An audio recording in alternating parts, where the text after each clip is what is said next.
comenzamos entonces el domingo pasado.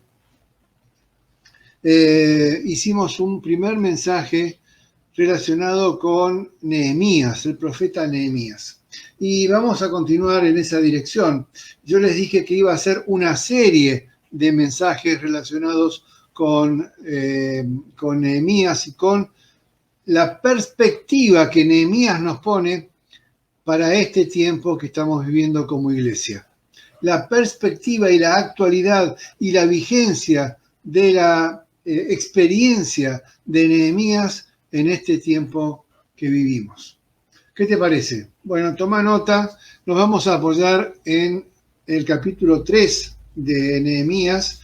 Después vamos a usar también un versículo áureo central, pero agendate también para leer después el capítulo 3 de Nehemías. Nehemías es uno de los profetas que está en el Antiguo Testamento de nuestra Biblia. ¿Qué dijimos y qué veíamos respecto de Nehemías? Nehemías le tocó vivir el exilio de Babilonia, el exilio a Babilonia. El imperio babilónico, después de 430 años de anuncios de Dios a través de sus profetas, el imperio babilónico conquista Judá, conquista el reino del sur, destruye completamente Jerusalén. Destruye el templo, destruye las casas de la gente, destruye los muros que eran tan importantes y que daban protección y seguridad a los ciudadanos. Y allí entonces quedó la ciudad de Jerusalén destruida y durante 70 años quedó prácticamente deshabitada. Allí entonces nos encontramos con Nehemías, que era copero del rey. Y decíamos que la tarea del copero era la de probar la bebida y el alimento que el rey iba a comer después, para que no corriera el riesgo de caer envenenado. De modo que era una persona de gran confianza. Ya en la época de Nehemías no estaba más el imperio babilónico, había sido Babilonia conquistada por Persia y el que gobernaba era el rey Artajerjes. Lo vas a encontrar con distintos nombres, porque en realidad Artajerjes no es el nombre del rey, sino la posición que ocupaba. Así que lo vas a encontrar como el rey Asuero o el rey Artajerjes, y en realidad su verdadero nombre era Darío el Meda. Podés encontrar sobre esto en el libro de Daniel también. De modo que Nehemías era copero, servía como alto funcionario al rey Artajerjes o al rey Asuero de Persia. Nehemías recibe, decíamos el domingo pasado, un comentario de una persona que venía de Judá y le pregunta cómo están las cosas en Jerusalén. Y cuando este amigo le comparte a Nehemías lo que está viviendo, Nehemías se entristece profundamente. El rey Asuero ve la conmoción en Nehemías, porque estaba muy cercano a él, lo veía todo el tiempo, y ve la conmoción en Nehemías y le dice: che, ¿qué te pasa? ¿Por qué no estás bien? Y Nehemías le dice, le cuenta lo que está pasando. Y importante entender que en ese momento Judá, la capital, Jerusalén, eran una provincia del imperio persa. Y el rey Asuero reflexiona, piensa y dice: este hombre, Nehemías, es un hombre confiable, un hombre preparado, un hombre íntegro. Es además un hombre de oración, un hombre que uno puede percibir al Dios de los judíos a través de su vida. Y además es una persona entrenada y preparada para el liderazgo. De modo que posiblemente él sea la persona adecuada para que lo envíe a la provincia de Judá a reconstruir esa destrucción que vivió 70 años antes en la época babilónica. Ahí lo encontramos a Jeremías y dijimos, a Nehemías, y dijimos también que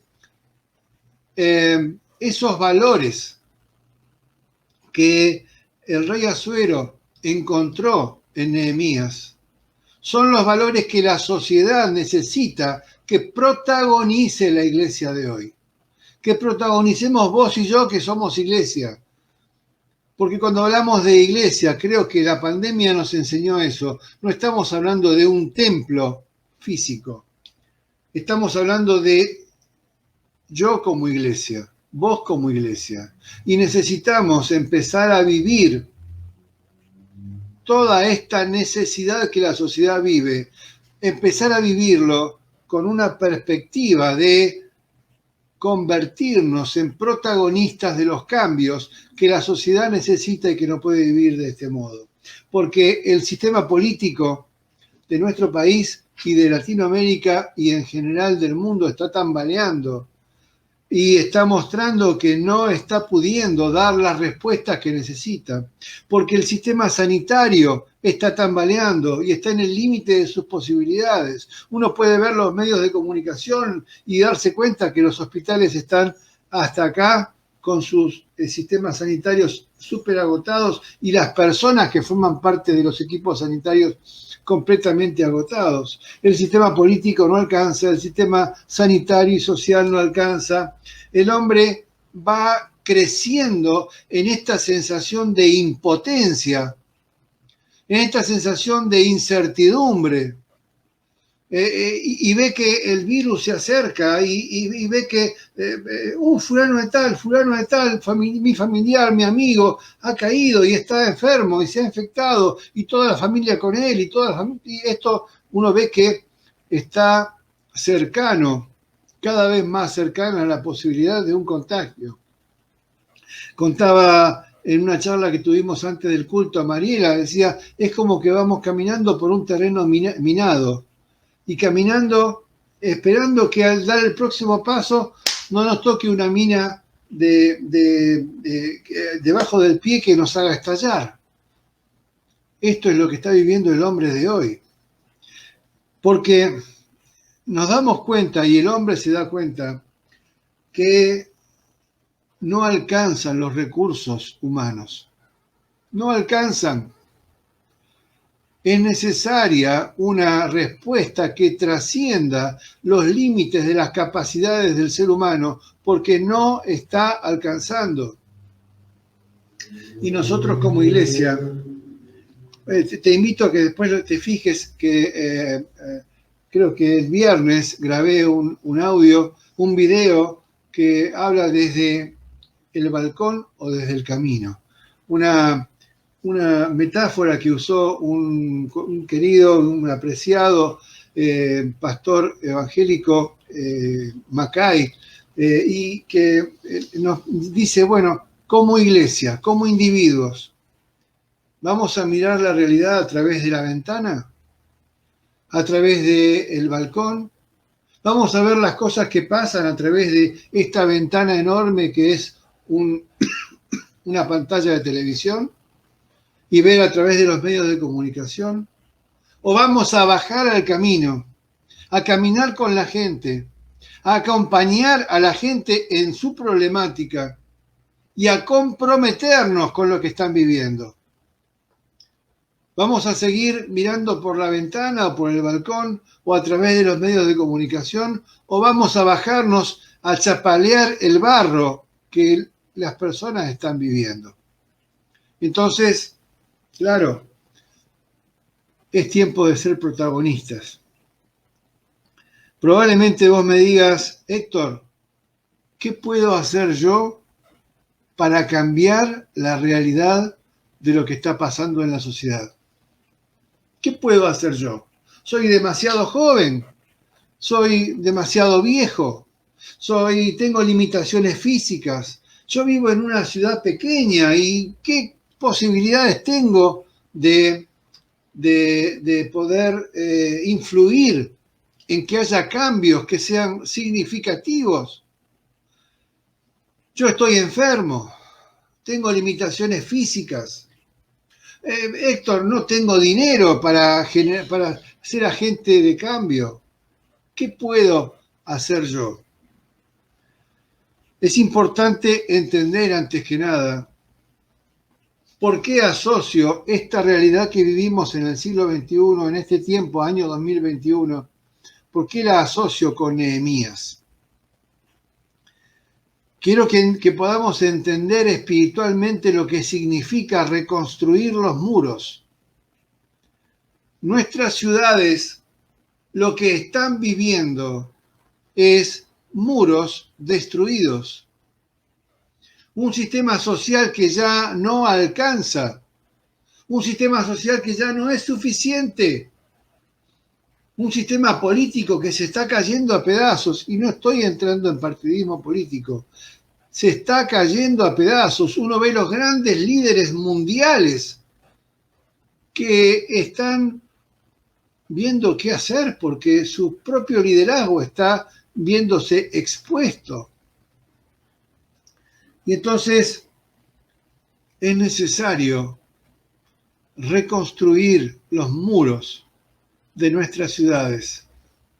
Es necesario reconstruir los muros destruidos de nuestras regiones, de nuestros países, de nuestros continentes. Es necesario que bajemos a la calle, que dejemos de mirar desde el balcón o desde la vereda, desde la ventana o desde el programa de televisión, que bajemos a la calle a caminar con la gente, pero además a constituirnos en protagonistas, reconstructores de los muros de la ciudad donde vivimos.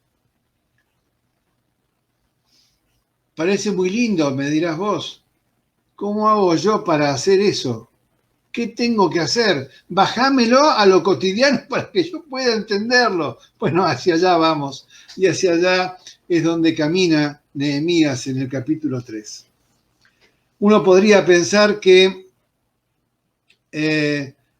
Nehemías tuvo el privilegio de usar un equipo poderoso de especialistas. Él se habrá rodeado de arquitectos y de albañiles especializados que han podido construir el muro. Y vos decís, pero yo no tengo nada de todo eso.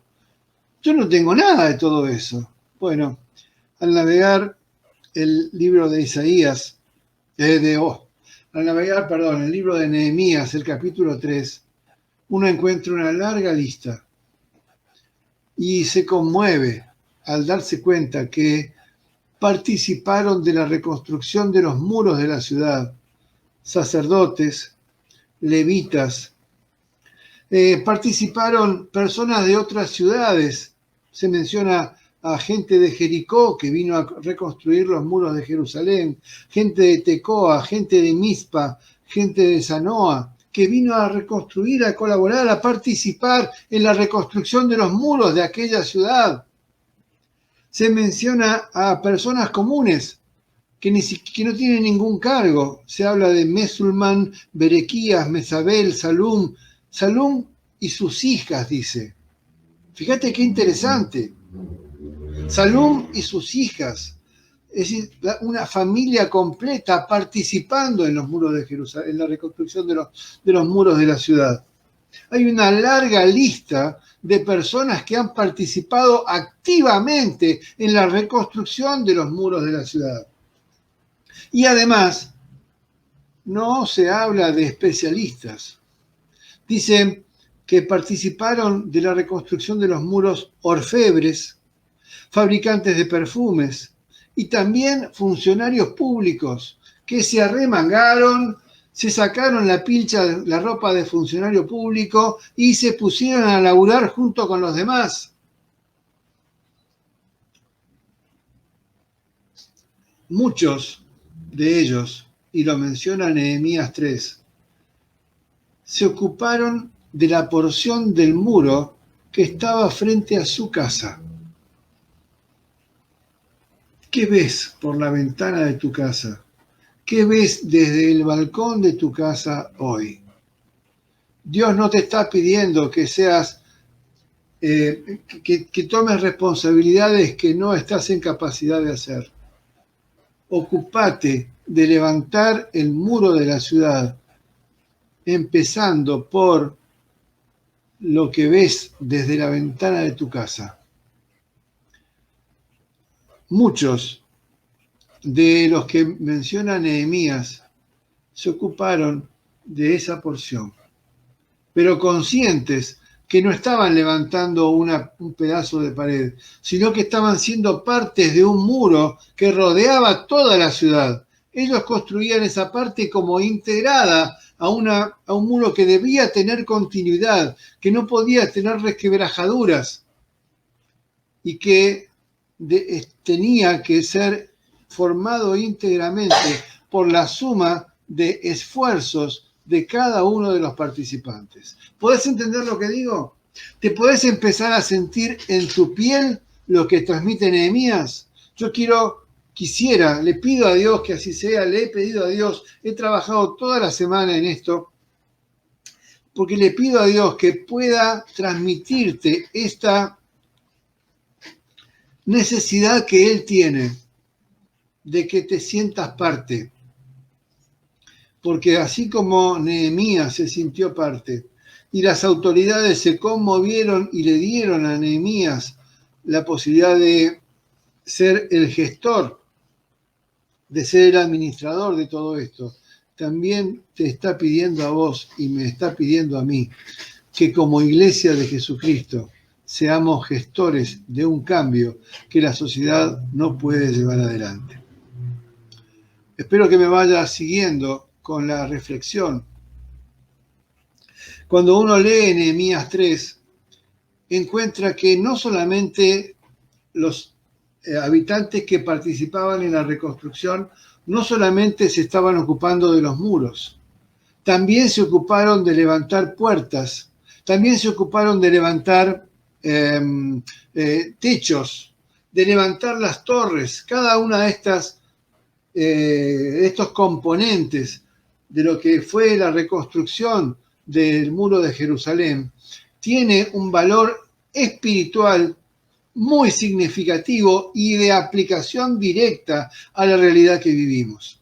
No puedo, porque sería demasiado largo el mensaje, pero voy a limitarme a el significado espiritual de las 12 puertas de Jerusalén, de la ciudad, que se levantaron como parte del muro, que ya estaban antes y que habían sido destruidas, las 12 puertas que menciona Nehemías 3 y que fueron utilizadas y reconstruidas en ese momento. Las 12 puertas que menciona Nehemías 3 son las 12 puertas que ya tenía antes la ciudad de Jerusalén y que habían sido destruidas. La puerta de las ovejas, versículo 1, la puerta del pescado, versículo 3, la puerta vieja, versículo 6, la puerta del valle, versículo 13, la puerta del muladar o la puerta falsa o la puerta del estiércol, de acuerdo a la traducción que vos quieras leer, versículo 14, la puerta de la fuente, versículo 15, la puerta de las aguas, versículo 26, la puerta de los caballos, versículo 28, la puerta oriental, versículo 29, la puerta del juicio o de la inspección, versículo 31, la puerta de Efraín, mencionada también en Nehemías 8:16 y 12:39, y la puerta de la cárcel, mencionada en Nehemías 12:39. Parte de la reconstrucción de ese muro que debía tener continuidad fue también personas ocupadas de armar las bisagras, las cerraduras, la madera necesarias para que esas 12 puertas fueran levantadas. 12 puertas. ¿Sabés que 12 tiene un significado especial en lo espiritual? Lo sabés. 12 fueron los discípulos y podríamos hacer 12 son los ancianos que se menciona en Apocalipsis y podríamos seguir usando el número 12 para entender el significado espiritual de lo que está pasando. Muy bien, también las 12 puertas tienen un significado espiritual. Yo te pido que por lo menos, si tenés la posibilidad, puedas tomar nota de lo que voy a mencionarte, para que entiendas qué es y en qué dirección estamos caminando. La puerta de las ovejas habla del buen pastor que da la vida por sus ovejas. Habla de Jesucristo y nosotros como facilitadores de esa gestión del buen pastor. La puerta del pescado habla de un llamado a ser protagonistas, porque Jesús nos está pidiendo que seamos pescadores de hombres. Anunciadores del buen pastor y además pescadores de hombres, la puerta del pescado. La puerta vieja, tarea de la iglesia del siglo XXI, la puerta vieja, volver a las sendas antiguas, rechazando los valores de la posmodernidad. Volver a las sendas antiguas, no dejarnos llevar por la emocionalidad que vive la posmodernidad actual. Empezar a trabajar en una espiritualidad profunda, no apoyada en lo que siento, sino en lo que tengo la convicción que tengo que hacer. Más allá de lo que mis emociones me puedan engañosamente estar mostrando. Puerta de las ovejas, el pastoreo de Cristo. Puerta del pescado, el llamado a ser pescadores de hombres. Puerta vieja, el llamado a volver a las sendas antiguas. El llamado a recuperar valores que la sociedad está perdiendo porque se está olvidando de Dios. La puerta del valle, versículo 13, es la escuela de Dios. El Salmo 23 habla de, aunque me toque caminar en valles de sombra y de muerte, estaré confiado. La puerta del valle es la puerta de caminaré por valles de sombra y de muerte, pero caminaré confiado en el Dios de mi salvación. La puerta del muladar o la puerta falsa o la puerta del estiércol. Era la puerta donde se sacaba toda la basura en la ciudad de Jerusalén y tiene que ver con la necesidad de ser agentes de depuradores y de limpieza en la sociedad en la que vivimos. ¿Me podés seguir lo que digo? Fíjate cómo cada una de estas puertas que atraviesa Nehemías 3 nos está implicando en una tarea que como iglesia tenemos que seguir. La puerta de la fuente, versículo 15, nos lleva a Cristo como la roca firme. Nos lleva a Cristo como proveedor de paz, como único proveedor de paz. ¿Te acordás que Jesús dice, la paz que yo les doy no es como la paz que dan los hombres? Estamos buscando desesperadamente que un medio de comunicación nos diga, no, ya está la salida, ya tenemos para acá el problema solucionado. Y sabemos que esto no es así porque lo que los hombres dan no alcanzan.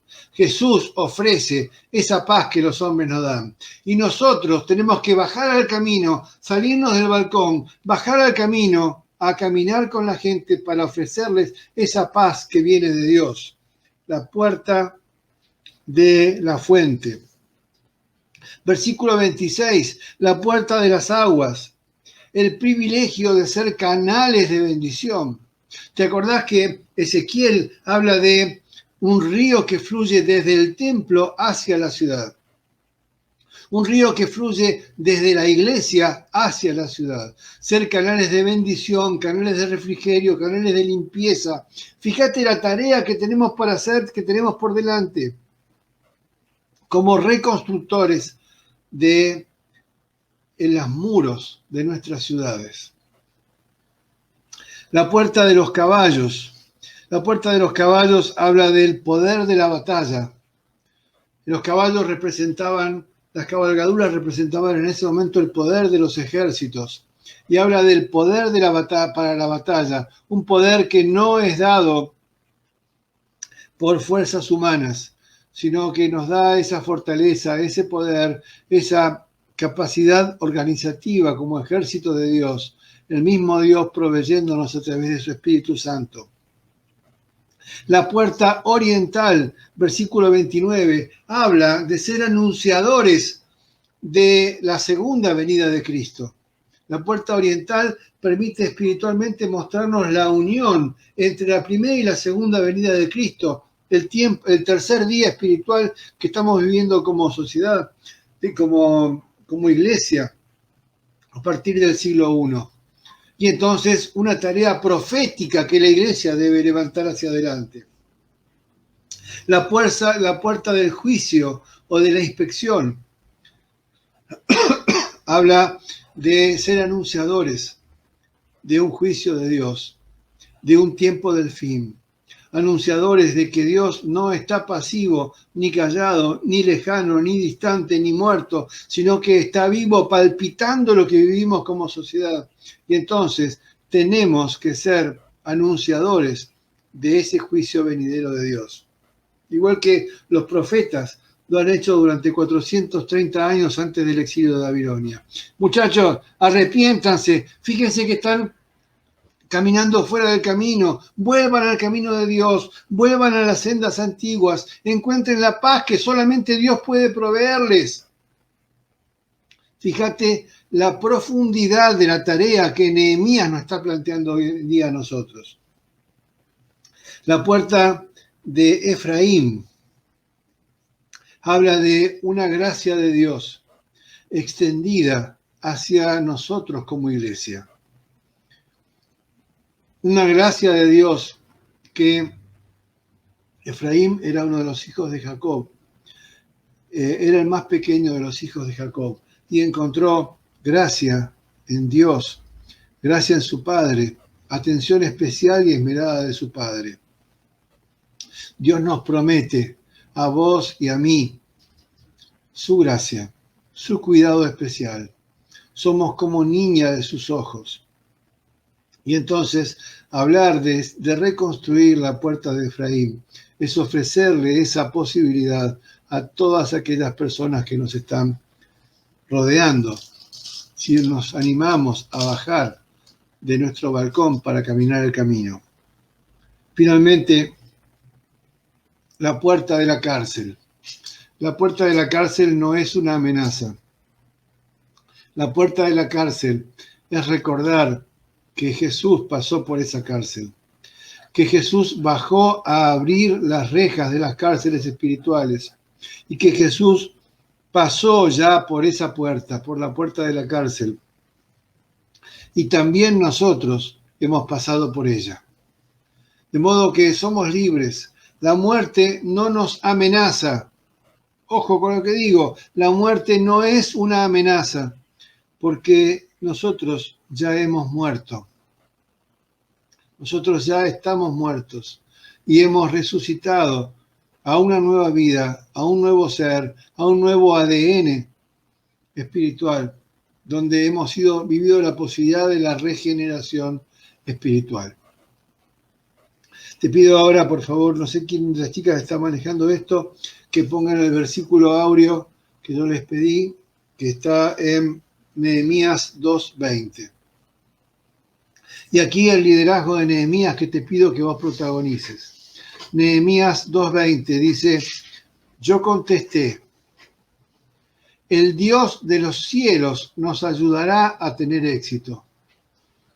Nosotros, sus siervos, sus servidores, comenzaremos a reconstruir esta muralla. Nos quedamos con la primera parte del versículo, ¿no? Porque si no, lo otro perdemos el contexto de lo que quiero mostrarles. El Dios de los cielos nos ayudará a tener éxito. Nosotros, sus siervos, comenzaremos a reconstruir esta muralla. ¿Por qué la vamos a reconstruir? Gracias, chicas. ¿Por qué la vamos a reconstruir? ¿Porque tenemos un don especial? No. ¿Por qué la vamos a reconstruir? ¿Por qué vamos a bajarnos al camino y salir de nuestro balcón, de nuestra ventana? ¿Porque tenemos algo especial para dar? No. Vamos a reconstruirlo porque el Dios del cielo, yo te prometo que si te bajás al camino a chapalear el barro de la gente, te va a ayudar a tener éxito. Y entonces nosotros, somos solamente sus siervos, sus servidores, que cumplimos con la tarea de reconstruir el muro. Uno puede ver que a Dios le agradó la tarea que emprendió Nehemías, pero además que Dios nos desafía a todo esto que está mostrándonos Nehemías, que es: nadie puede hacer las cosas solo. Una de las normas que nos impone la posmodernidad es el centrar en mi propio ombligo. Y aquí me doy cuenta que no puedo solo, que necesito trabajar en conjunto, que necesito sentirme parte.